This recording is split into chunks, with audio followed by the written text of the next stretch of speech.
Hello, Barmy Badger Army. Hey, Badger Army. Welcome to today's show. Hope you're all right, guys. And a most hearty welcome. I know everyone's been missing the bench for a long time, and we have too. It's been a while. And we're actually on a bench. We've now, I don't know, snuck into a pub garden. Indeed. And we're ever so excited because we're reunited. Hey, hey.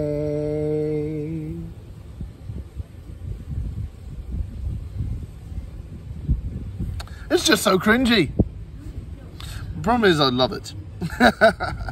Right, today we're going to talk about Mick Foley talking about the state of wrestling these days, especially the WWE. We're going to talk about Blade in the MCU. We're going to talk about all these cool things and much more. And of course we're going to talk about some of the stuff Nick's been up to during the summer. And we're going to talk about all different stuff. And of course you've seen the vlog that happened during the summer for me. But we'll talk a little bit about that too, just in case you missed my community vlog. That's the word. I had to link it up on the cards like YouTubers do. It's like it's going to be up here somewhere. No, just look for it. Anyway. We're trying to encourage people to watch more, Badge. Oh, yeah, of course. Yeah, that's right, yeah. Honestly. Check out the shorts and stuff. Right, anyway, there's enough promo. It's meant to be at the end. Right now. Tell us about your summer, Nick. Well, I did various bits of voiceover, including a corporate video for Trustpilot about how insider trading is bad. Is it? Why is it bad, Nick? If you know, you know. And we did it's like against the law and stuff. Oh, is it? And I also did an e-learning program for an Irish youth organisation about how sexual consent is good. And youths, bruv. Top of the morning. Are you a youth? Is it a youth? Top of the morning. Yes. Someone's going to get pissed off that I'm doing a shite Irish accent. And I also did a video about how hydro-treated vegetable oil will save the world. Will it? Yes. And why is that, Nick? It can be used in place of regular fuel quite easily. Remember where you heard it first. How and why? Look, we'll put the voiceover up later. Okay. But is it good for the environment, Nick? Yes, it is. Why? It's very good for the environment. Is it? And do you think it's going to save the whales? Who knows? Who knows? Right. Tell us a bit more about your summer then. I did various bits and bobs of filming, most of which I can't talk about yet because they haven't been on air yet. Oh. But I did film a couple of segments for Joe Lycett's Got Your Back. If you watched last week's show, it's available on all four. There's the episode where they got us to taste test a Big Mac and a Whopper. Okay. And say which one was the better burger. Yummy. Then yes, you will spot me in it. I am wearing a blindfold, but I talk about lettuce and tomato, and yeah. So there you go. I was briefly on national television talking about the taste of lettuce and tomato that I got from eating one of the burgers. Yummy. Was it delicious, Nick? Yes. Which one was your favourite burger? I think that the thing is we were doing it blind taste tested, so we chose burger A, then burger B. Okay. I think mine was the Whopper that I went for. Don't tell my sister though, because she works for McDonald's. Oh dear. So yeah, what is it? McDonald's versus Burger King. Oh, interesting. So yes. So yeah, you will. So yeah, if you watch back last week's all four, Joe Lycett's Got Your Back on all four, you will see that. Ooh. Well, did you know, Nick, that Wendy's cook fresh? Do they? Yeah, do we have Wendy's? No, not yet, but it's going to arrive in Thurrock in about a month or so. Oh, cool. Yeah, mad, isn't it? Is that like the first Wendy's? Yeah. The first Wendy's in the UK? Yes. And it's opened in Thurrock? Yeah, there was one before, but it flopped. And now they're trying again, like 20 years later. So there you go. Thurrock, do your bit. Yes, indeed. My summer was mad, jam-packed, did tons of streaming. We've done tons of dad jokes and all the jokes, as you've now been star of as well. You'd have found your niche telling dad jokes. I know. And silly cringe jokes, daily facts as well, Nick. Who knows? Yeah, the niche is real. Thank you, everyone that's supporting those. But yeah, it's mad. And of course we had a lovely summer. I spent 2 weeks in the arse end of nowhere in Scotland in a place called Blairmore, and some other places as well we went to. We also went to Glasgow, and you know, I fed chickens in the morning, went for nice long walks, spent loads of time doing art and crosswords and puzzles and all sorts of fun like that. And of course I went to see Jungle Cruise in a really nice little tiny cinema, and we did lots of nice, wholesome, chilled out family activities. Oh yeah, 2 weeks away from the phone and electronics pretty much, apart from I think I did one community vlog when it was raining, and that was it really. It was really good to sort of chill out and what would be the word? You know, like, not declutter or whatever, but, you know, de-stress, relax. De-stress? I want to say detox, but it's not detox. It was a bit detox from electronics, yeah, it was detox from electronics. Especially feeding the chickens in the morning, that was so lovely. It was very relaxing. So yes, I had a very interesting summer, it was very nice, and it was very cool to get back and spend time doing some old-fashioned hobbies instead of being glued to a screen the whole time. Please stay glued to the screen watching though. You know, it's a bit, what's the word, Nick? You know, where you sort of say someone to do something but you shouldn't. Hypocritical. It's a bit hypocritical, but please watch, and watch all the videos. But in your own time, and remember to take a break every so often. Yes. Like Nintendo, every 15 minutes or something. Unless you're watching a stream, watch the whole stream. Right, okay, so let's talk a little bit about, I'm not sure if you caught it, Nick, but we're going to move on. Mick Foley has basically said, it was a very short video, it was only about 2 minutes long, he basically said that WWE is not the place to be for young talent. It's basically revolving around all its legends now.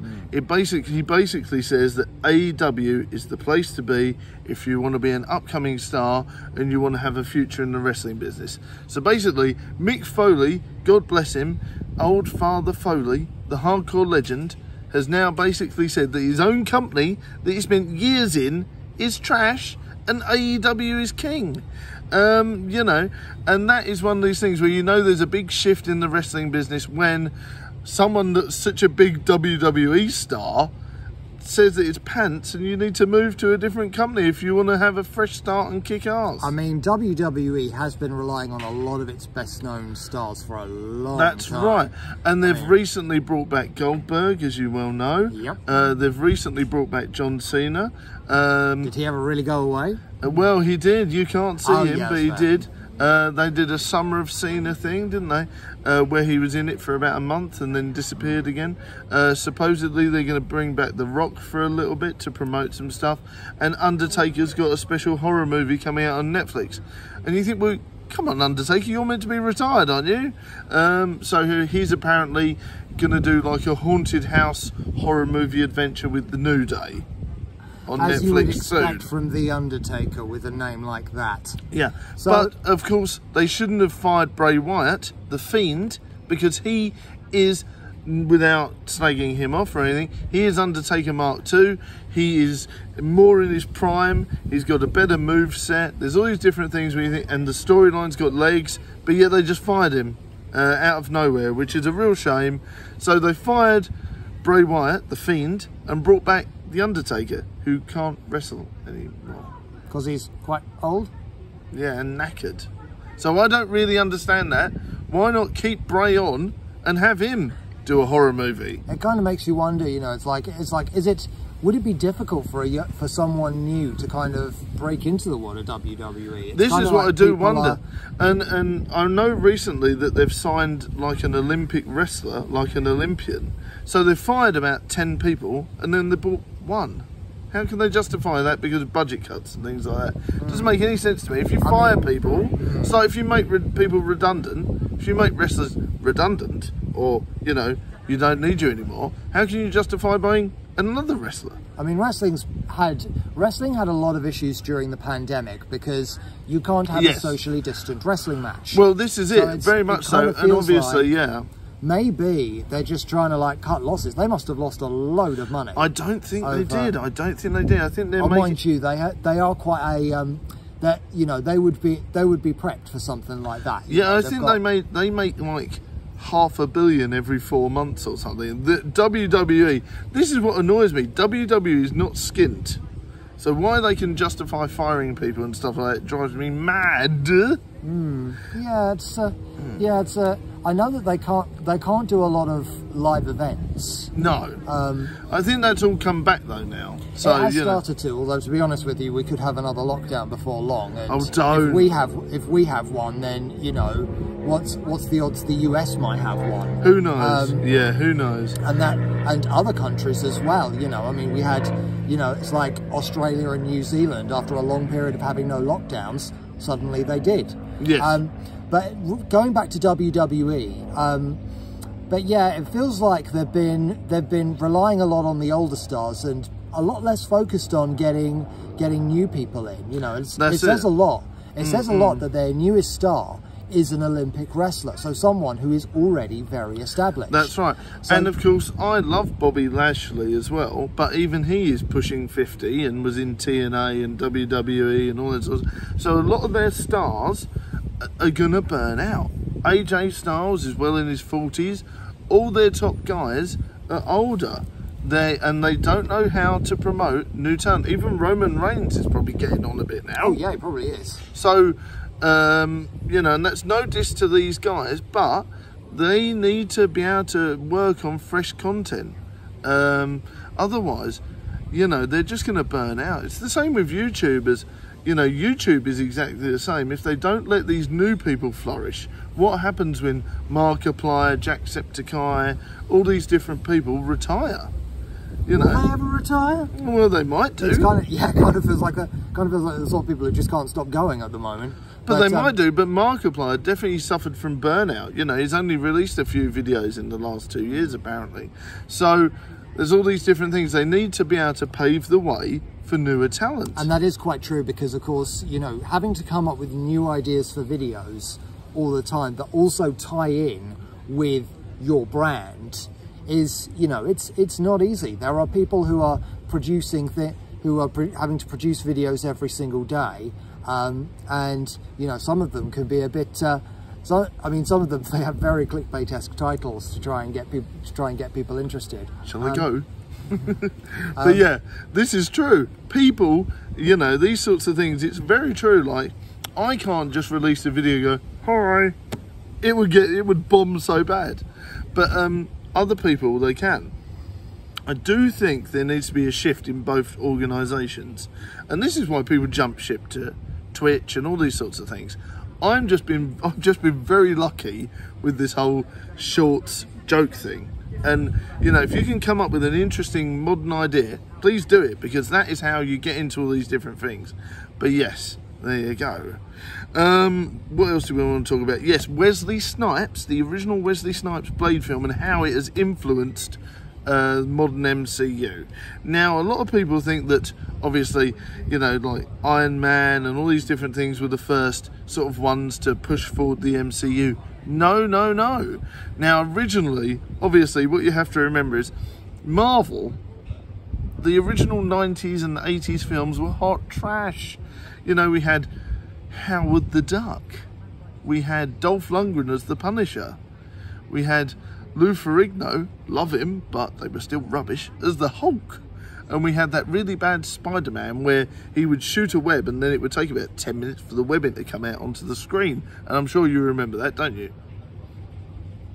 But yeah, I remember it. It was fantastic. And we had a Daredevil as well that was great. These things are great, but they were ultimately very... And we also had a Thor, but they were all very, very cheesy and very, very, very watered down. And there was even a bad Captain America film. They were all very watered down, all very cheesy, and all very bad. So they weren't going to propel Marvel to where it needed to be. Yeah, and you can't even just call them very much of their time. No, because still very cheesy. They were still very cheesy, even for like the 70s, 80s, were they and kind 90s. Of going for like a very young audience? They were going for a very sort of let's not offend anyone, let's not upset anyone. Family audience. Family audience, but the budget wasn't there to be over the top. Right. Yes, that's it. And those sorts of things really sort of made them not as successful as they could be. And obviously the Punisher, even the Punisher wasn't as, you know, gung-ho as it could have been until later on. But Wesley Snipes came along, with a kick-ass sword and a little bladey thing that goes, and he was there. Men like me. That's it. And of course, you know, some mother clucker is always trying to ice skate up a hill. That was one of my favourite lines in it. It really was. So there was badass lines. There was really awesome CGI. There was really cool effects, really good action. And of course, Wesley Snipes and all the rest of the cast were hungry for it to do well. You can tell. Yeah, I mean, Wesley Snipes had probably had a bit of bad luck with films the previous few years. So he was definitely looking for a hit, and it looks like it. And it looks like this hit the mark for him. And good definitely, for him. and yeah, was it sometime in the 90s that it came out? It was late 90s, and it spawned 2 sequels. Yes. The first sequel was fantastic with Matt Lucas, or the other one. You know, the Bros guy. Right, I think it was Luke. I think it was Luke Goss. Luke Goss. There you go. I've just talked about Matt Lucas is someone else entirely. He's the comedian. You know what I mean. But yeah, but yeah, that was fantastic. Blade Trinity, not so much. But the second Blade, fantastic. And you know, there was lots of cool stuff in there. And these are the films that push forward the Marvel universe. And of course, Wesley was the first black superhero on screen. I love Black Panther, and I love the actor Chadwick Boseman and all that sort of stuff, but he wasn't the first black superhero. It was Wes. Yeah? So come on, guys. Wesley Snipes is the inspiration for the MCU.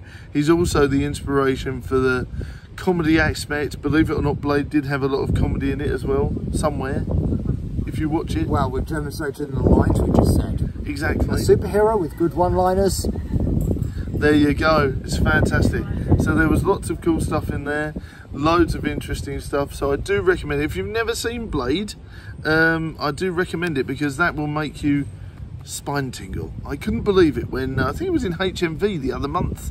I was getting a new t-shirt, this one in fact, and the person at the till had never seen Blade, and I was like, what? It's one of the best superhero films ever. Yourself. That's right, yeah, it's one of the best superhero films ever.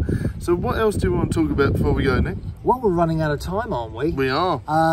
Well, I mean, I was going to talk about some of the people we loved and lost over the last few months. Yeah, yeah. Of course, Charlie Watts from the Rolling Stones, 6 decades of music. I know, it's you very can't argue with that. Very sad.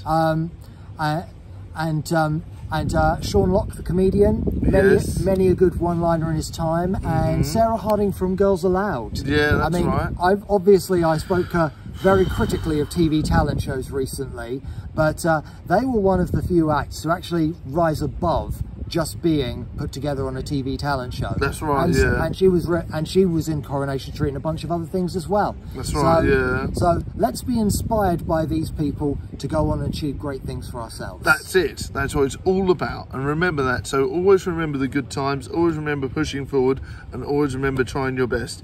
And you guys know, me and Nick are always here for you if you ever want to chat. If you're ever having a low moment and you've got me on social media, always hit us up. Like the lovely Sid Vicious said, you know, he was torn up when the guy from The Prodigy died, didn't he? He was absolutely torn up, and he was like, if you ever have any problems, you come to me. And I'm exactly the same. We will help you become your own superhero. That's right. And you can help me too, because everyone has moments, you know. Everyone has moments, and there's a big long list of people I want to shout out that's kept me sane. And you know who you are. I won't embarrass you all, but you know, you guys are the ones that have helped me through bad times as well as good.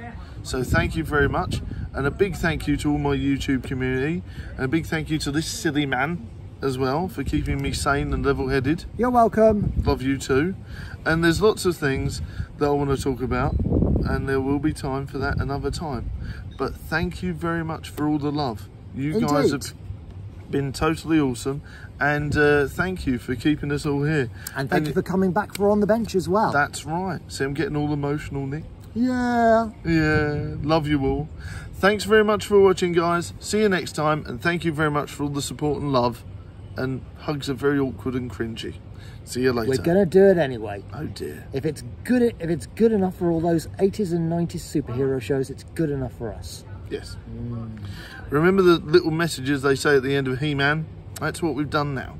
Remember, kids, look left and right while you're crossing the road, and listen out for the naughty cars. See you all later.